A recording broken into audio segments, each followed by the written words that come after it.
Kisah Nabi Muhammad Shallallahu Alaihi Wasallam. Sebagian besar umat Muslim sudah mengetahui bagaimana kisah Nabi Muhammad beserta mukjizatnya.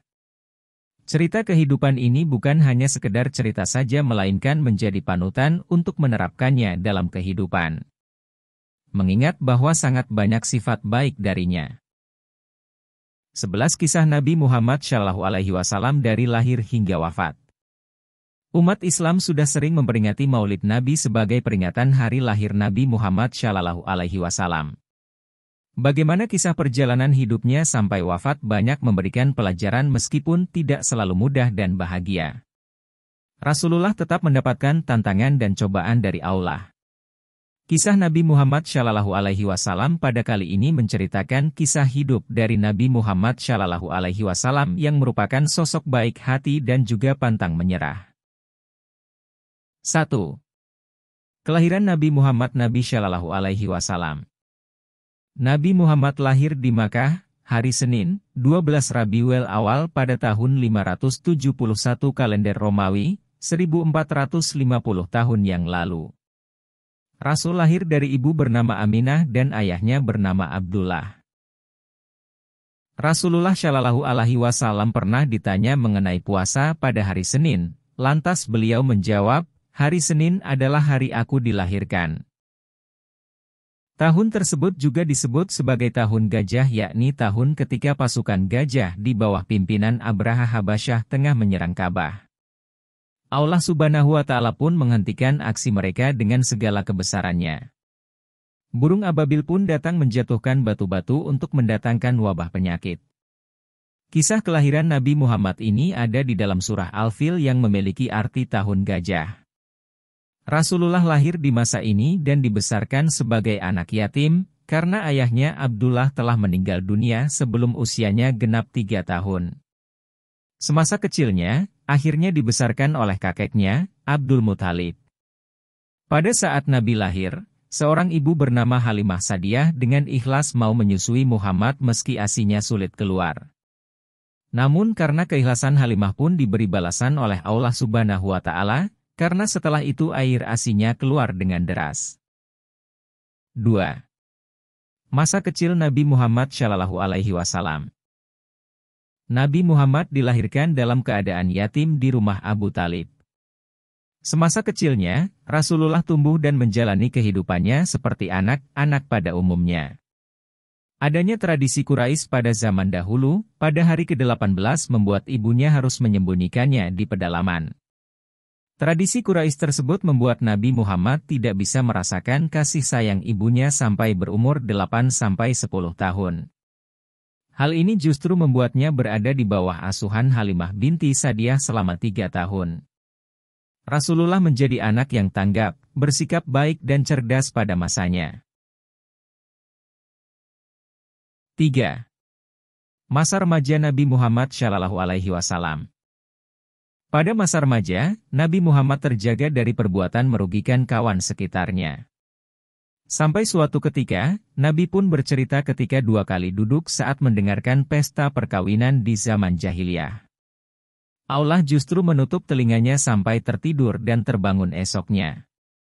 Setelah itu, aku tidak pernah lagi berniat mengikuti perbuatan buruk. Hadis riwayat Tabrani. Muhammad yang menginjak usia 20 tahun di Mekah yang bertepatan peristiwa Harbul Fijar antara kabilah Quraisy melawan Qais dan Ailan. 4. Nabi Muhammad menjelang dewasa. Menjelang usia Nabi Muhammad yang dewasa, membuatnya semakin menekuni dunia bisnis. Nabi pun berdagang dengan kawan terbaiknya yakni Sa'ib bin Abi Sa'id. Barulah pada saat berusia 25 tahun, Rasulullah menjalin kerja sama bisnis bersama wanita kaya raya yakni Siti Hadijah. Perkenalan Muhammad dengan Hadijah memang berawal dari dunia perniagaan. Perempuan ini biasa membiayai kafilah perdagangan Mekah ke Suriah untuk nanti membagi keuntungan bersama mitranya. Hal ini menjadi alasan bagi mereka berdua dalam melakukan perjalanan dagang tersebut. 5. Pernikahan Nabi Muhammad dan Hadijah. Banyaknya kegiatan perdagangan yang melibatkan mereka berdua, membuat Hadijah merasa kian tertarik. Perempuan ini akhirnya mengutus seorang sahabatnya, Nafisah binti Umayyah, untuk menyampaikan keinginannya yakni melamar Muhammad. Muhammad Shallallahu Alaihi Wasallam pun menyampaikan kabar gembira ini kepada paman-pamannya. Salah satunya yakni Hamzah bin Abdul Muthalib, lantas mendatangi rumah Khuwailid bin Asad dengan Muhammad untuk melamar Khadijah. Maka menikahlah mereka berdua ketika Nabi berusia 28 tahun. 6. Nabi Muhammad mendapatkan wahyu pertama. Sebelum menjadi rasul, Nabi Muhammad sudah mendapatkan beberapa karunia istimewa dari Allah seperti wajahnya terlihat bersinar dan bersih. Hal ini nyatanya menjadi pertanda kebesaran Allah yang menandakan akan datangnya Nabi terakhir dengan kedudukan tertinggi sampai akhir zaman. Nabi Muhammad mendapatkan sebuah mimpi ketika malaikat Jibril menghampirinya. Rasul pun sedang menyendiri di dalam gua Hira, tepatnya di samping Jabal Nur. Turunlah wahyu pertama yang ia bawakan dari Allah yakni Surah Al-Alaq ayat 1-4. 7. Dakwah pertama Nabi Muhammad. Nabi Muhammad akhirnya memulai dakwahnya secara terang-terangan pada keluarga paling dekat yaitu kalangan Bani Hashim. Hanya Ali bin Abu Thalib yang mau menerima dan memutuskan untuk beriman kepada Allah. Sementara Abu Thalib ikut melindungi Rasul saat berdakwah. Dakwah secara terang-terangan ini selalu mendapatkan pertentangan oleh kaum Quraisy. Bahkan beberapa orang menuduh Nabi Muhammad gila dan melemparkan kotoran ke tubuh Nabi. Abu Jahal dan Abu Lahab sebagai pamannya bahkan juga ikut menentang Rasul selama berdakwah. 8. Pertentangan dari kaum kafir Quraisy. Bersama dengan kaum kafir Quraisy lainnya, Abu Jahal dan Abu Lahab menentang dakwah Rasulullah.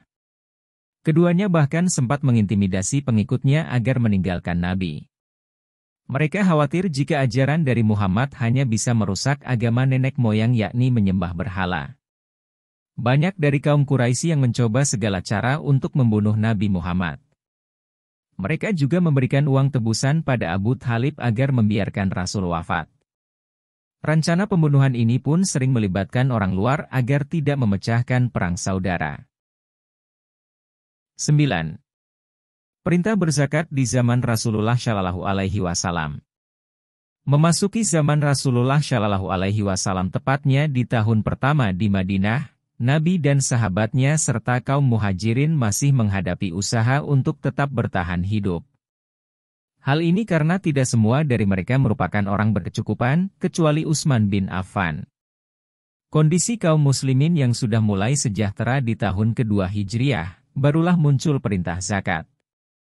Nabi Muhammad Shallallahu Alaihi Wasallam akhirnya langsung mengutus Mu'adz bin Jabal untuk menjadi kadli di Yaman. Rasul pun memberikan nasihat kepadanya agar menyampaikan pada ahli kitab tentang hal ini. 10. Perintah kurban di masa Rasulullah Shallallahu Alaihi Wasallam.